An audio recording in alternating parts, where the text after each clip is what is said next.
Bu günlərdə sosial şəbəkələrdə və mediada təhsil sisteminin nüfuzuna ağır zərbə vuran tükürpədici bir məlumat yayılıb. İddia olunur ki, Bakı şəhəri 93 nömrəli tam orta məktəbdə böyük bir qanunsuzluq və korrupsiya şəbəkəsi qurulub.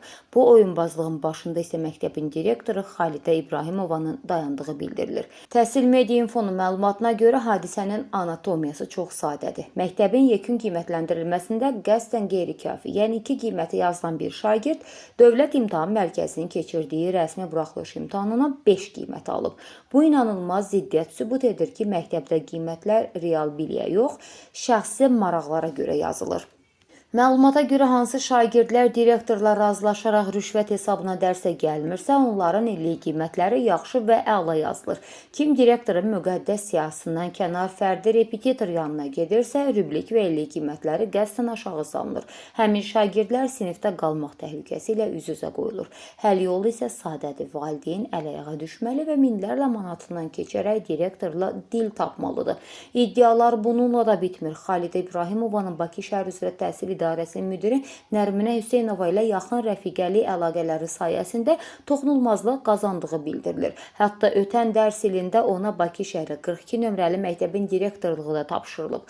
Onun məktəb direktoru müavin və digər vəzifələrə təyinat məsələlərində əsas vasitəçi olduğu və bu yolla böyük maddi zənginlik qazandığı iddia edilir.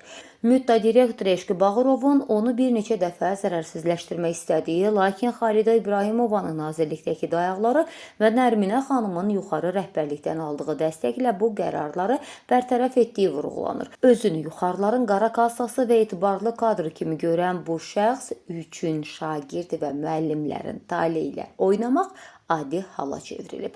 Ayağının altından qalanların canı çıxsın prinsipi ilə irəliləyən bu sistem hara qədər gedəcək? Unutmaq olmaz ki, qanun hər kəs üçün bərabərdir və bu gedişatın sonu qandalla bitə bilər. Təkmi, cütmü? Dostları ayırmaq günahdır. Mövzunu diqqətdə saxlayacağıq. Səsləndirilən iddialarla bağlı bütün maraqlı tərəfləri mövqeyini işıqlandırmağa hazırıq. Dövlət İmtahan Mərkəzinin keçirdiyi buraxılış imtahanında Azərbaycan dilindən 96, riyaziyyatdan 91 bal toplayan bir şagirdin məktəb tərəfindən qiymətləri 3 və 2 və nə dərəcədə düzgün və doğru olduğunu sizin rəylərinizdən oxumaq çox maraqlı olacaq.